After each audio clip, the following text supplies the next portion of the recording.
করতে পারি।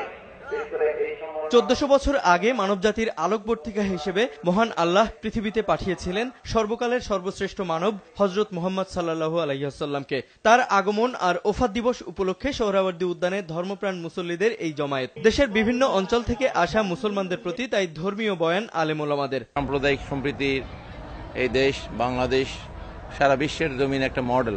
আমরা আশা করি সারা বিশ্বের জমিন থেকে জঙ্গিবাদ সন্ত্রাস এগুলা অচিরেই দূর হয়ে যাবে ইনশাআল্লাহ। অনুষ্ঠানে বিশেষ অতিথির বক্তব্যে স্বাস্থ্যমন্ত্রী বলেন, ধর্মের নামে সহিংসতা, জঙ্গিবাদ, উগ্র সাম্প্রদায়িকতা মুক্ত বাংলাদেশ গড়ে তোলার জন্য ইসলামের আদর্শ প্রচারে কাজ করছে বর্তমান সরকার। কোন ধরনের উগ্র জঙ্গিবাদ শক্তিকে আমরা সমর্থন করি না, কোন ধর্মের উপরে আঘাত করা আমরা সহ্য করি না, আমরা সমর্থন করি না।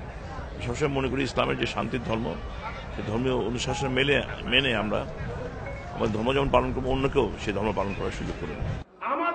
এদিকে রাজধানীর শাহজাহানপুরে মাইজ ভান্ডারী অ্যাসোসিয়েশন আয়োজিত আলোচনায় বিএনপি নেতা আব্দুল মুঈন খান সহ অন্যান্য বক্তা ধর্মীয় সম্প্রীতির প্রতি গুরুত্বারোপ করেন। এ সময় বিশেষ অতিথির বক্তব্যে স্বরাষ্ট্রমন্ত্রী বলেন, ইসলাম ধর্ম উগ্র জঙ্গিবাদকে সমর্থন করে না।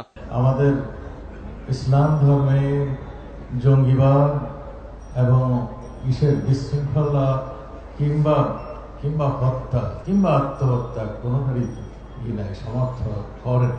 দিবসটি উপলক্ষে রাজধানীর বিভিন্ন এলাকায় মুসলিম সম্প্রদায়ের বিভিন্ন সংগঠন শান্তি শোভাযাত্রার আয়োজন করে। সারা দেশ থেকে আসা ধর্মপ্রাণ মুসল্লিরা এতে অংশ নেন। জুবাইর ফয়সাল, সময় সংবাদ, ঢাকা।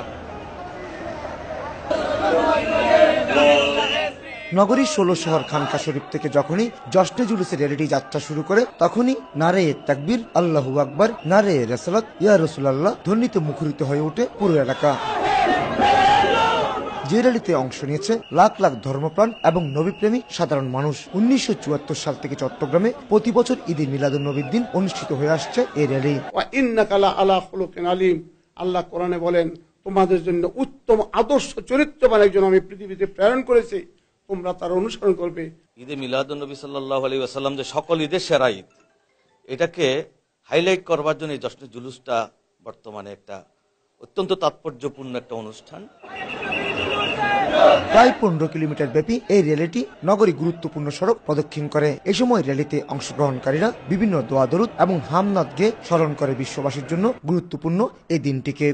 নবী সাল্লাল্লাহু আলাইহি ওয়াসাল্লাম রহমত হিসেবে এখানে এসেছেন, তো আমরা প্রতি বছর ওনাদের বেলাদত, রাসূল সাল্লাল্লাহু আলাইহি ওয়াসাল্লামের বেলাদত দিন আমরা উদযাপন করে থাকি।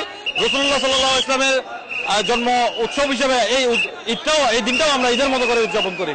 ব্যক্তি জীবন, সামাজিক জীবন, রাজনৈতিক জীবন সহ সকল জীবনে এই রাসূলের পদাঙ্ক পরিপূর্ণ অনুসরণই হচ্ছে মুসলিম উম্মার মূল কাম্য বিষয়। বর্ণাঢ্য এই র্যালি দেখার জন্য পুরো নগর জুড়ে রাস্তার পাশে দাঁড়িয়েছিল হাজার হাজার মানুষ। এমনকি অনেকে ফুল এবং পবিত্র পানি ছিটিয়ে র্যালিতে অংশগ্রহণকারীদের শুভেচ্ছা জানান।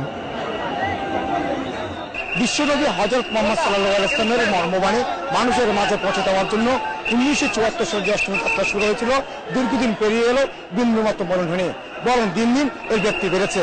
এবারও লাখ লাখ মানুষ অংশ নিয়েছে ঐতিহ্যবাহী এই জশ্নে জুলুসের মিছিলে। চট্টগ্রাম থেকে কমল দে, সময়।